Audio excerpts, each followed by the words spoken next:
All right. Hey, polished people, what's going on? It's your girl, the polished lady. And before I begin this interview, as always, I pretty much would appreciate it if you guys go like and hit that subscribe button on my YouTube channel because I have some amazing stories on there from Black entrepreneurs who are doing some incredible things. And I want you to be able to catch up. Now, I have Miss Kionna Walker. Whoa, hold on, did I say it right? Yeah. I just want to make sure. I can edit this. Okay. I have Miss Kionna Walker with me, and please let the polished people know what it is you do. So I am the founder of Next Grade Architects, and Next Grade Architects is a teaching studio that introduces architecture to children as early as kindergarten and nurtures them through licensure.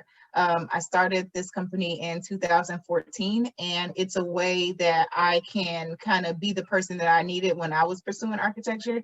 And so I've been able to introduce architecture to over 5,000 children, and I have four collegiate mentees right now in Next Grade Architects, and it's growing. I'm getting connected with more individuals that kind of need the support through architecture school, and I'm really excited about the things that I've been able to accomplish with Next Grade Architects, and it literally just started with me, doing something that I know that I needed when I was younger. That is so dope. Wow. So because nobody really talks about, no, to be honest, nobody really talks about what it takes to be an architect. Most Mhm. people are like, I'm trying to be a celebrity, I'm trying to be a basketball star. So what really motivated you to just pursue architecture? And then, Mhm. yeah, I'm gonna just stop there. Okay. So the men in my family are all like carpenters and painters. And so growing up, like I would see them, building something or painting.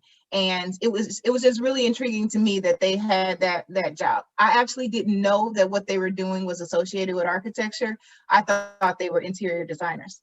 And so it's basically like when you go to HGTV and you see them going in flipping houses and stuff like that. Like that's what the men in my family, what they did. And so in the 8th grade, I ended up taking an industrial arts class. And so industrial arts was like mechanical drafting.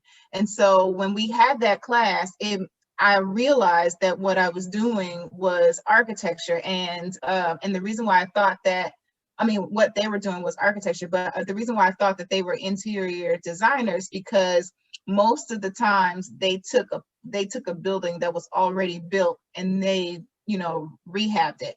So in my mind, they were only doing the interior.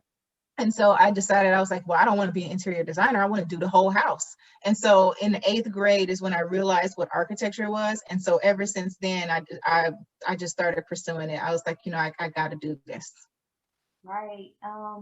And are you originally from Indy? No, so I was born in Heidelberg, Germany. My dad was in the military, and in the 4th grade, we moved to the United States. And my family's from East St. Louis, Illinois, and so we moved to East St. Louis, Illinois. And the way that I ended up in Indiana is because my mom, she when I was in high school, I was looking for architecture schools, and she this was the furthest that she would let me go to school. She told me I could only go to college in the neighboring states of Illinois. And so Indiana obviously was one of them. And I found Ball State. Like my teacher at the time, he helped me find Ball State. And Ball State was ranked 5th in the nation during that time. And at first, I didn't want to come to Indiana. I'll be honest. I was like, there's not going to be no Black people. It's going to only thing that's going to be in Indiana is the Grand Dragon and corn. That's literally what I thought before I got here. And so my mom was like, well, I don't care if you're going to be there. You can only go to the neighboring states. So because Ball State was ranked 5th in the nation for architecture school, I was like, you know what? That's a pretty good compromise. So that's how I ended up here, because this is the furthest my mom let me go. And then of course I get here and there are Black people. I have not met the Grand Right. Dragon here. I know I haven't met the Grand Dragon here or anything like that. And of course there's more than corn. But like when you're not from a place, you can only go by, you know, the things that you hear. And so but yeah, I quickly found out that Indiana was nothing like I thought it would be.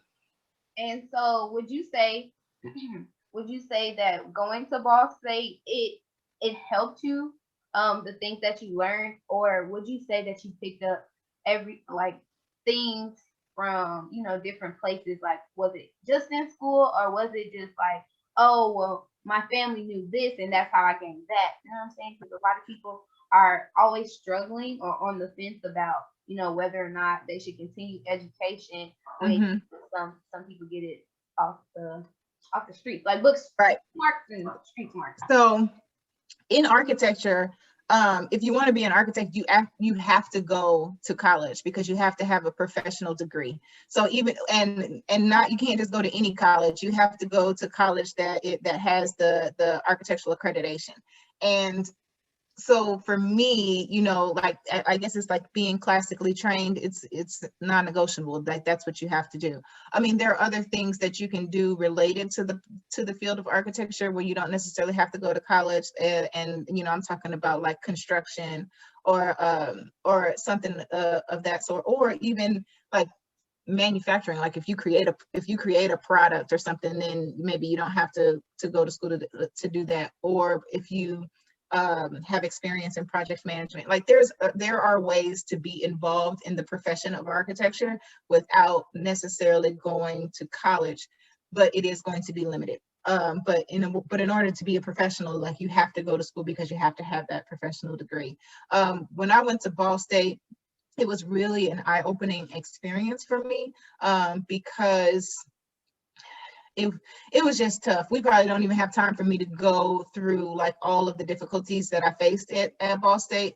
But I will say that there's a heavy weeding out process that happens. Like when you start school in specifically in architecture school, the people that you start school with, they are not going to be the people that you potentially graduate with when you're finished. And that actually happens in a lot of schools, especially those with rigorous programs.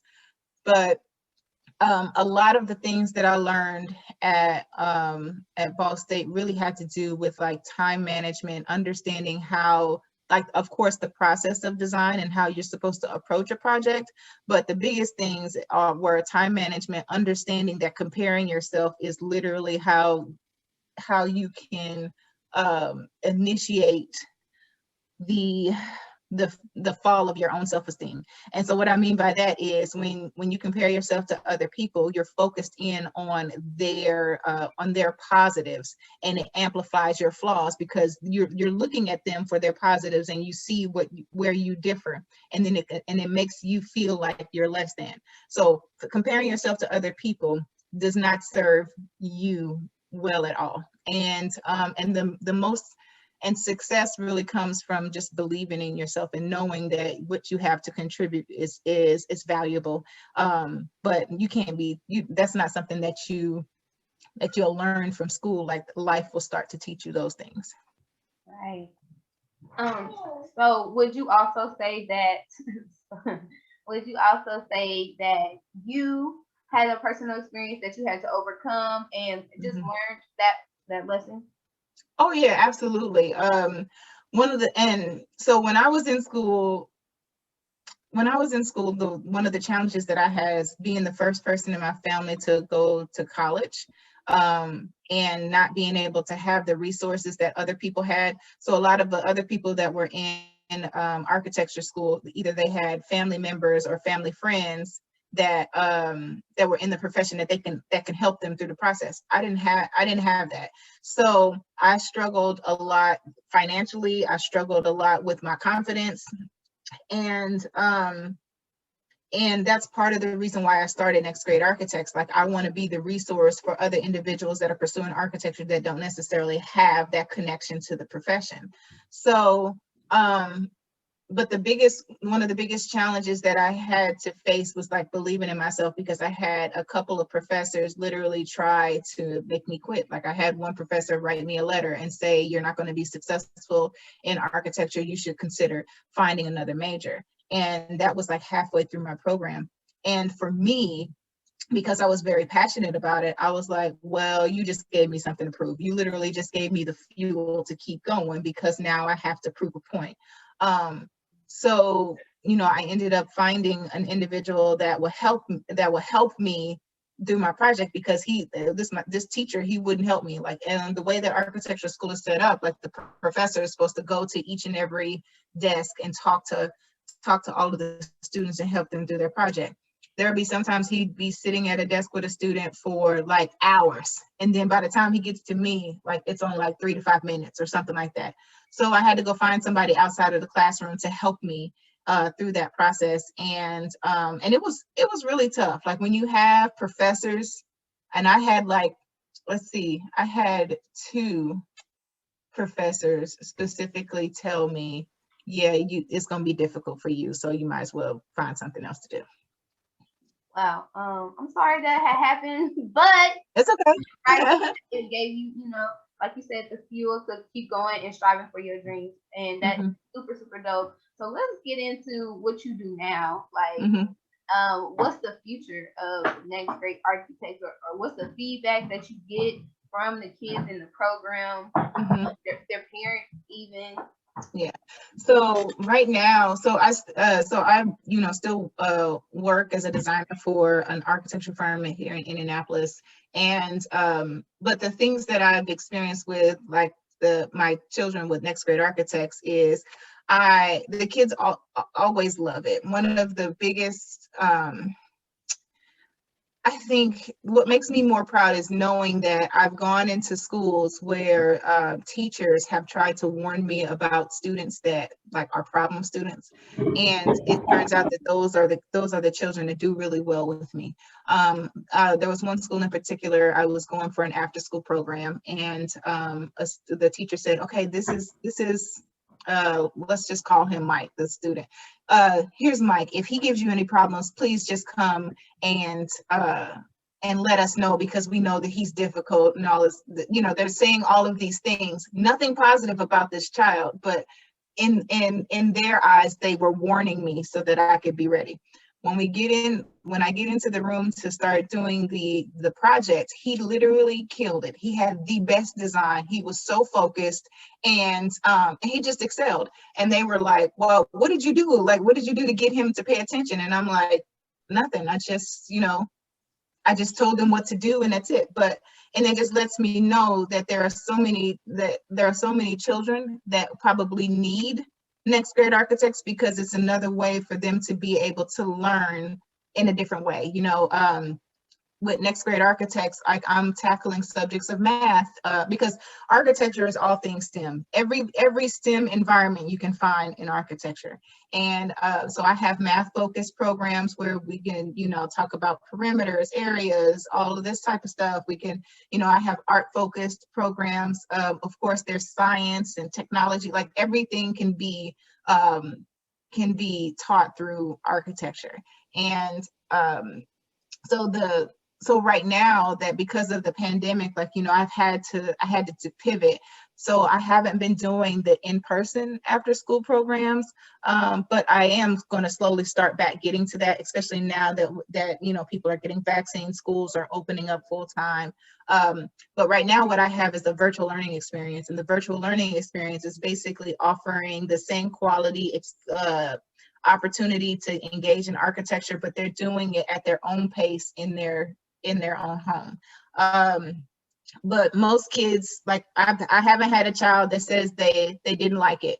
Some children will say they don't want to do it because of how it's explained to them. Like if their teacher says, "Come on, we're going to do an architect project." What? Nobody, those children don't know what that is, and so I have to kind of coach the teachers and the schools that when they come to me, like how to explain it to the children, because again, a lot of children don't know what architecture is. So it sounds like it could be boring, because if you don't know what it is, you just don't know. And that's the reason why there's not a lot of children that say they want to be an architect when they grow up, because if you're not familiar with the profession, you would have no clue. Yeah, just like you said, because I would think more in the terms of interior designer. No, it's okay. Like I have 4 children, and they range from age 5. Well, actually, let me step back. I have a total of 6 because I have bonus children. But I have a 5-year-old that he's all over the place too. So please, like, I understand. And so can you tell me, like, is it just you on the team? Are you just a one person band, or Well, so yes and no. For a while, I have been a one-person band. Like sometimes I will hire people to facilitate workshops for me, especially as the demand increases. I also have people that are in place to help me with other aspects of the business. So, like as I may be writing blogs and articles, you know, I have a copy editor. I have graphic designers. I have, you know, web designers. Like there are other individuals that I work with that are small businesses that help, you know, help me keep going. I'm also, you know, connected in a couple of mastermind groups. And so in those mastermind groups, like there's resources that are available to me to kind of help me, you know, push the business forward. So no, I'm not doing this by myself. I'm not doing this by myself, but you know, I'm the only owner of Next Great Architects, and it's my baby, but I totally need help and to keep it going. But I don't have a full-time employee yet. I have had interns come in to help over the summer, and you know, I plan to do that as well. I have even thought about you know, hiring a marketing a person for marketing or social media, because it is beginning to be a lot. But I'm totally open to like outsourcing stuff until I'm able to hire people on full time. that's dope. Is there anything that, like, how do people like engage with you and get into the Next Great Architect program? Mm-hmm. So they like right now I have like a link tree on all my social media accounts. So like the handle for most of my accounts is at Next Great Architects. I think on Twitter it's Next Great Arc, because you can't have that many characters. But you know, people can always go to the website www.nextgreatarchitects.com, and you can, you know, connect with us there. We have an email.